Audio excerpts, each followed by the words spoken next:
పెళ్లి పందిరి, మంగళ వాయిద్యాలు, వేద మంత్రాల మధ్య ఓ ప్రత్యేక ఘట్టం చోటు చేసుకుంది. సాధారణంగా వరుడు వధువు మెడలో మంగళసూత్రం కడతారు. కానీ ఈ పెళ్లిలో ముందుగా ఓ మహిళ మరో మహిళ మెడలో తాళి కట్టడం అందరినీ ఆకట్టుకుంది. ఆ మహిళ మరెవరో కాదు, కల్వకుంట్ల కవిత.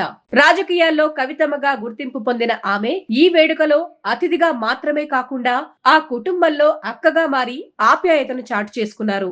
యాదాద్రికి చెందిన తెలంగాణ రక్షణ సేన యువసేన బాలప్రసాద్ కు శివాణితో కీసర రోడ్డులోని ఆరాధ్య ఫంక్షన్ హాల్లో వివాహం జరిగింది. ముదిరాజ్ సాంప్రదాయం ప్రకారం వధువుకు ముందుగా వరుడి సోదరి తాళి కట్టిన తర్వాత వరుడు మంగళసూత్రం కడతారని చెబుతారు. బాలప్రసాద్ కు అక్క చెల్లెలు లేకపోవడంతో ఈ ఆచారం ఎలా పూర్తి చేయాలన్న ప్రశ్న వచ్చింది. తనకు అక్కగా నిలవాలని కవితమ్మను బాలప్రసాద్ కోరారు. అతని అభ్యర్థనను అంగీకరించిన కవితమ్మ వధువు శివాణి మెడలో ముందుగా తాళి కట్టారు. దీంతో పెళ్లి వేదిక ఒక్కసారిగా భావోద్వేగంతో నిండిపోయింది. ఆ తర్వాత వరుడు బాలప్రసాద్ శివాణి మెడలో మంగళసూత్రం కట్టి వివాహ తంతును పూర్తి చేశారు. రక్త సంబంధం లేకపోయినా ఆప్యాయతతో బంధం ఏర్పడుతుందని ఈ వేడుక చాటి చెప్పింది. అక్కా చెల్లెళ్ల బంధం లేని చోట కవితమ్మ ఆ బాధ్యత తీసుకోవడం కుటుంబ సభ్యులను, పెళ్లికి వచ్చిన వారిని ఆకట్టుకుంది. మంగళ వాయిద్యాల మధ్య కవితమ్మ చేతుల మీదుగా జరిగిన ఆ తాళికట్టు ఘట్టం ఈ వివాహానికి